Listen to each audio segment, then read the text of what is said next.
I dette afsnit er restaureringen af Børglum Klosters gamle domkirke. Jamen lige nu der er vi ved at udvælge det sidste sted, hvor vi skal lave nogle dateringer af murværket.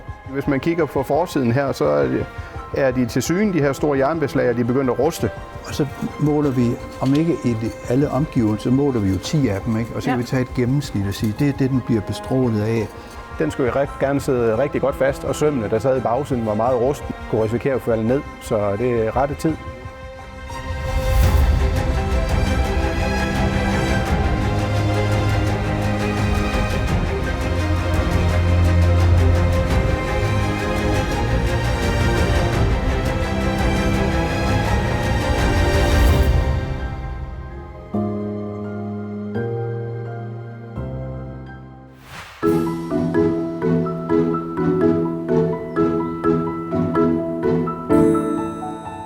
Restaureringen af Børglum Klosters gamle domkirke fortsætter hen over sommeren. Uden for domkirken venter arkæologerne Christian Klinge og Stig Bergmann Møller samt historikeren Benedikte Røbbel på besøg fra det Syddanske Universitet.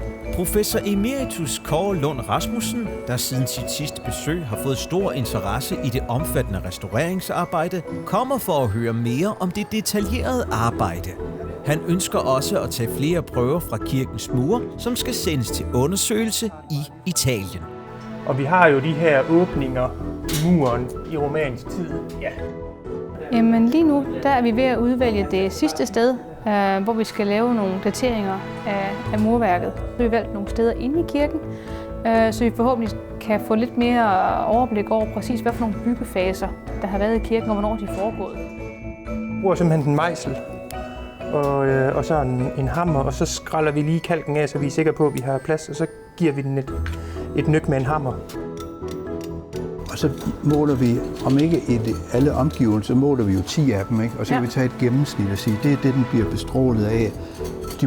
Det er sådan, at strålingen fra for eksempel uran, ikke? Ja.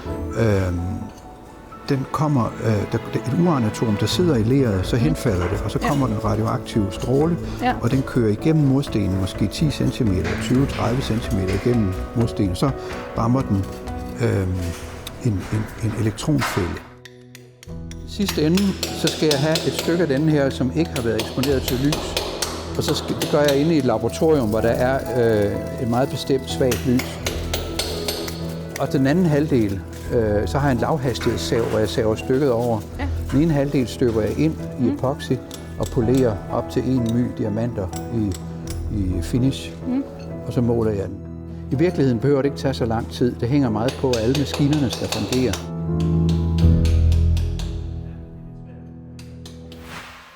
Værkstedet fortsætter ligeledes deres dedikerede arbejde. Denne gang med fokus på epitafiet, et stort malerisk kunstværk, som hang på nordmuren tæt ved alteret i kirken. Dette kunstværk får en særlig omhyggelig behandling, da det blev opsat helt tilbage i 1644. Du skal starte med lige at kigge på bagsiden her. Der er store jernbeslag, der så har været med til at holde sådan nogle revner, som blandt andet er kommet her efterfølgende, der har været herinde bagved. Hvis man kigger på forsiden her, så er de til syne, de her store jernbeslag, og de er begyndt at ruste. Og så er det meget spændende det her, så det skal sættes fast. Og der har mine dygtige snedkersvend inde ved siden af, der har de lavet sådan en model her, som der så er en smed, der laver en rustfri plade. Der er lidt mindre her, og bliver sat her ind på bagsiden til at holde alle de her skrøbelige punkter, der er på sådan en her, hvis der skulle ske noget igen. Den skulle jo gerne sidde rigtig godt fast, og sømmene, der sad i bagsiden, var meget rusten. Så hele den gesims her, der hænger herpå, vil på et eller andet tidspunkt, måske først om 100 år, kunne risikere at falde ned. Så det er rette tid. Tak fordi du så med. Følg Børglum Kloster på de sociale medier og hold dig opdateret næste gang, der kommer en ny episode. Like og del denne video og se med næste gang.